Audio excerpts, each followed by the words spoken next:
This video is sponsored by Foldforge. More about them later on. What's up, folks? Welcome back to TacticalTortoise. My name is Trevi, and we are staring down the barrel of a brand new edition of Warhammer 40,000 within the next 6 months or so. The general schedule of new edition releases is just about every 3 years. We should most likely see an announcement in early spring with a release date in late spring or early summer of 2026, which is why a lot of people are prognosticating that we will be getting a new edition. And what typically happens with these new edition designs is that as the new edition is being designed by the Warhammer development team, that influences new releases coming out for the current edition. We have lots of good examples of this from, for example, 9th edition, which by the end of the edition had adopted a unified force organization chart in the Arcs of Omen season that is very similar to the hyper-simplified field allowance system that we have right now, that simply puts a cap on the number of datasheets that you can have without going into specific compositions for different armies or detachments. Codex releases towards the end of 9th edition, such as World Eaters, included very limited subfactions that only allowed or had bonuses to explicit units and had a much more limited pool of stratagems and abilities to pull from than other similar subfactions or detachments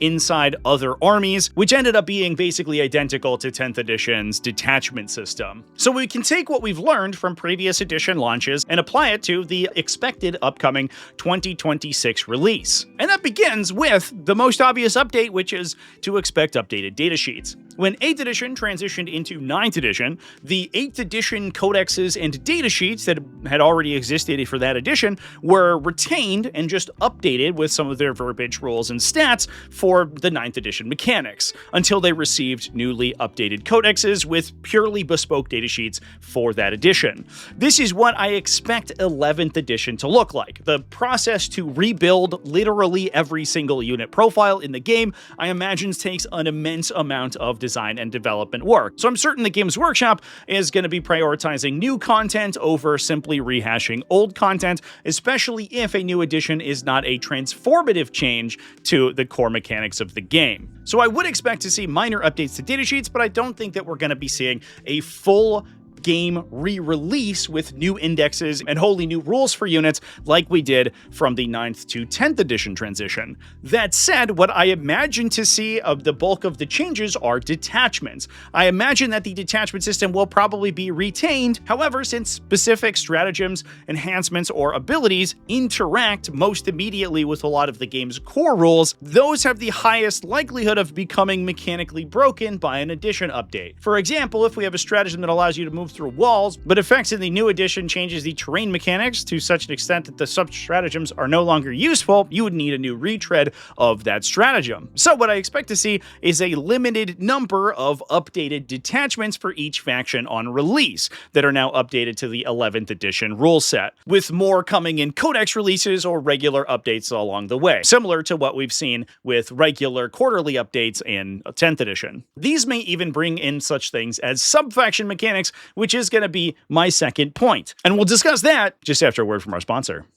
This video has been sponsored by the most impressive competitive terrain solution I've ever worked with, and that is Foldforge. Foldforge is a system of modular, disassemblable terrain features for Warhammer 40k and other tabletop miniature games. The system uses building walls that are printed in a high-resolution FDM printer, such that their components can fold and unfold, allowing for easy storage and quick assembly, with magnets that allow you to quickly assemble and disassemble. Using these folding wing tabs, they then lock together and create a robust terrain solution. The modular characteristic of these ruins allow them to flip from one side to another. So when you're playing something like a chapter-approved 2025 format, where depending on the deployment zone, the ruins may be flipped from one side to another, you can simply reassemble the structure on the fly in order to construct the second layout. This also means that most of these buildings can be linked together, which allows you to expand them out if you want more narrative play. On top of that, your Foldforge terrain set also comes in its own bespoke carry case. Each of the pieces has its own slot, so it's easy to remove from the case and repack back in. And with the ease of assembling the magnetized pieces, you can also set up an entire table in under 2 minutes. So say goodbye to overpacked closets and overflowing shelves, and say hello to Foldforge. Check them out in the links down in the video description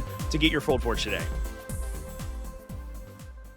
9th edition 40k had a dizzyingly deep set of rules for sub-factions within the game, representing different Eldari craft worlds, Space Marine chapters, Astra Militarum regiments, the list goes on. This allowed you to both construct your own custom sub-factions and use ones that you recognized from the lore, which would typically then give you access to special things like unique epic heroes, psychic powers, and warlord traits. While I don't think we're going to see it return to that level of granularity in terms of sub-factions, and unfortunately, I do miss those rules, I do think that Games Workshop has made it clear that sub-faction mechanics are an important part of 40k, and what they've realized through 10th edition is that people love that stuff. We have been seeing much greater focus on sub-factions, especially with things like Space Marine chapters receiving massive mechanical updates over the last couple of weeks. We've seen a renewed focus on Eldari groups such as Harlequins, and to me that heralds that we're probably going to see even more of this focus on splitting factions down by independent sub-factions.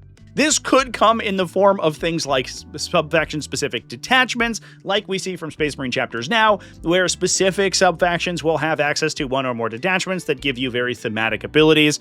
You could even see chapter-specific keywords to detachments that disallow the use of some units, or even full supplements or indexes released online, as we see for Death Watch in the current edition, for specific sub-factions to give them additional mechanics to work with. It would shock me if Games Workshop continued the trend that we saw in early 10th edition of the essential removal or erasure of sub-faction representation from Warhammer 40k. Now, a big part of sub-factions are, of course, their characters, and that's probably the biggest change I expect to see in 11th edition. Well, I don't think we're going to see much changes to the core dynamic of attached characters versus independent characters and lone operatives. We have seen a dramatic shift over the course of 10th edition of how leadership mechanics are treated. At the launch of the edition, basically no characters had impact on the table in most situations if they did not have an attached unit. However, that's changed radically in more recent releases. Newer characters, and especially things like epic heroes or characters with particularly transformative effects, are being more commonly released with abilities that work whether or not the character is attached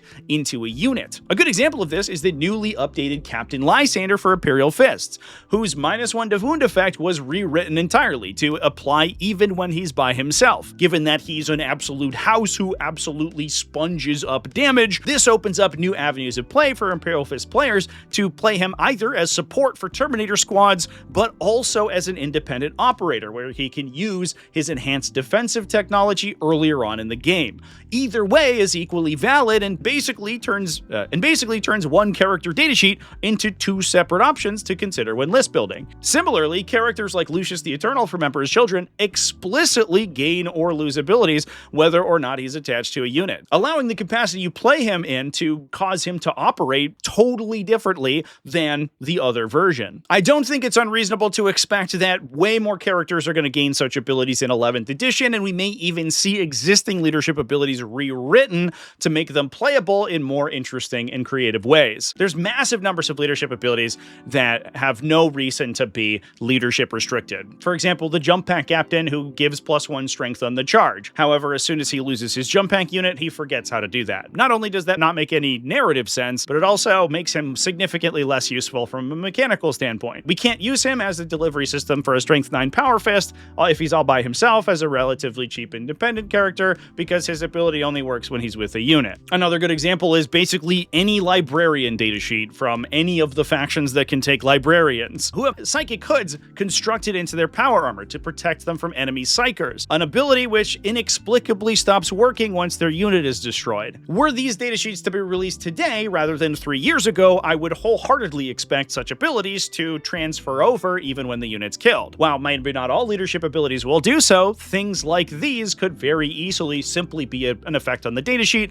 that affects the entire unit, whether or not there are other models belonging to it. Lastly, we've also recently been seeing a massive expansion of the possible attachment options for characters. No less than 3 of the most recently released Grotzma's datasheets from this holiday season have provided enhancements that add attachment slots to characters, allowing them to participate in new and novel unit combinations. This includes the ability to enhance Terminator captains to join into Wolfguard Terminator units, to enhance Commissars to attach into Bullgrin units, and to attach Lord Exultants and Emperor's Children to attach into Flawless Blades. This is a really easy way to flavor specific characters or sub-factions to be used along specific specific unit combinations, and I anticipate seeing a dramatic expansion of possible attachments in a new edition, potentially even tied to subfactions or chapter mechanics in a thematic way. Imagine, for example, a Wordbearer's Chaos Space Marine, a Space Marine Legion that's famously focused on pacts with demonic entities and utilizing demons within their warbands that allows your Chaos Lords to lead possessed units, for example. We could see Iron Hands, for example, that oftentimes focus on more heavily armored infantry units like Eradicators or Heavy Intercessors to be led by Tacticus characters to provide more interesting combos to units that wouldn't normally allow them.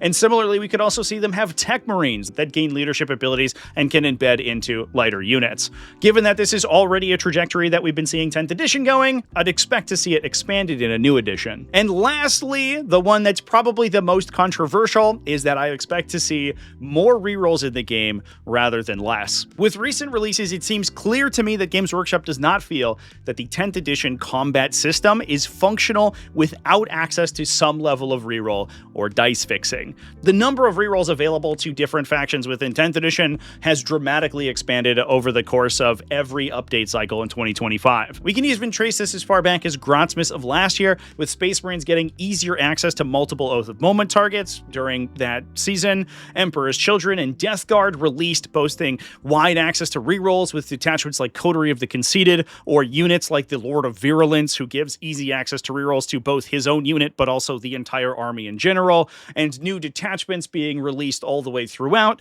such as Librarius Conclave, Angelic Inheritors, Subterranean Assault, Grizzled Company, and Rage-Fueled Onslaught that grant some level of often contextual, but sometimes just generic, army-wide rerolls in some fashion. As controversial as it is, it seems clear to me that the direction is towards more rerolls and more dice manipulation rather than less, which unfortunately is somewhat of a necessity in an edition where individual attacks are less impactful than they've been in Warhammer 40,000 for the past decade. So whether or not you like it, that definitely seems the direction in which the game is going. And unless we see massive core rules changes to the heart of how Warhammer 40,000's combat works, I don't expect to see that changed too much in a new edition. But let me know down in the comment section what you think about these predictions, and if there are any trends that you've noticed in recent releases that I didn't talk about in this video. Thanks to Foldforge for sponsoring this video. And thanks to everybody who supports Tactical Tortoise, whether that's over on Patreon at patreon.com/TacticalTortoise, YouTube channel members, and Twitch subscribers. All you people are amazing, and I love you. Remember to keep it classy, folks, and have happy wargaming.